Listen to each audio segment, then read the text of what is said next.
ये कहानी है ढोलकपुर नामक गांव की। काफी समय पहले की बात है। ढोलकपुर नामक गांव में एक गोपाल नाम का किसान रहता था, जिसके 3 पुत्र थे।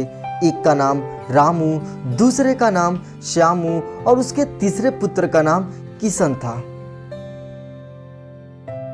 गोपाल बहुत ही गरीब था। अपने परिवार का जीविका चलाने के लिए गोपाल खेतों में काम किया करता था।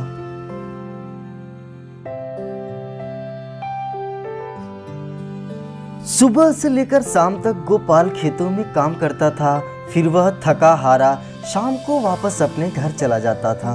एक बार की बात है, गोपाल अपने तीनों बेटों को बुलाता है और कहता है,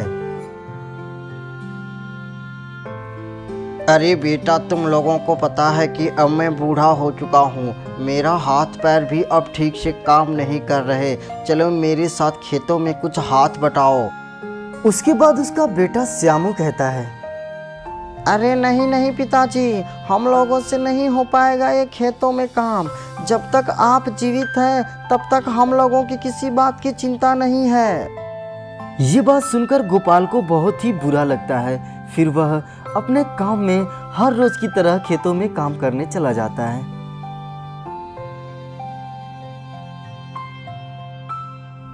धूप अधिक होने के कारण गोपाल बहुत जल्दी ही थक जाता है और वह एक पेड़ के नीचे आराम करने की सोचने लगता है। फिर गोपाल खेतों से निकलकर एक पेड़ के नीचे बैठकर आराम करने लगता है।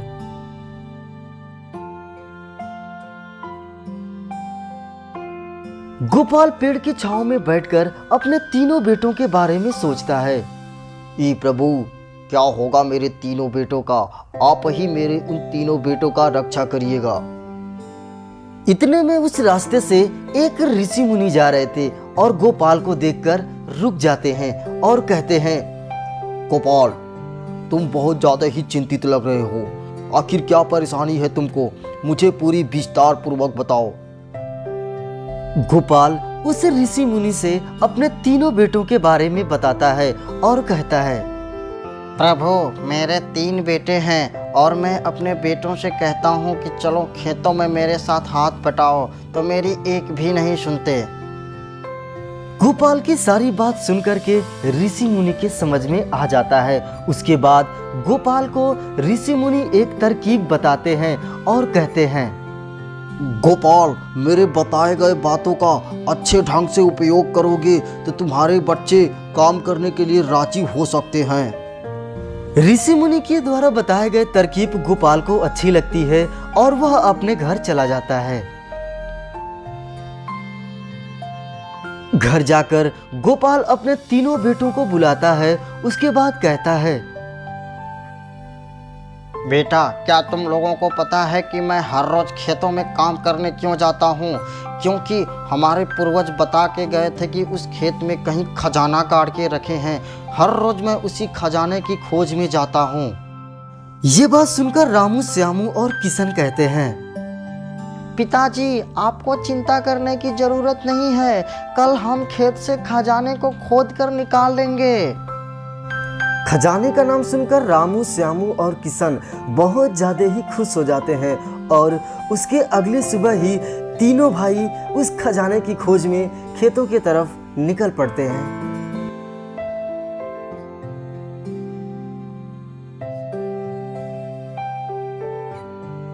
खेत में पहुंचकर रामू, श्यामू और किशन पूरे खेत को खोदना शुरू कर देते हैं। सुबह से लेकर शाम तक खेत को खोदने के बाद उनको खजाना कहीं दिखाई नहीं पड़ता है और वह तीनों भाई बहुत ही मायूस हो जाते हैं। खजाना न मिलने के कारण तीनों भाई दुखित मन से वापस अपने घर चले जाते हैं और अपने पिता से जाकर के कहते हैं, पिताजी, हमने पूरे खेत को सुबह से लेकर शाम तक पूरे खेत को खोद डाला, लेकिन हमको खजाना कहीं नहीं दिखा। ये आपकी कैसी परीक्षा है?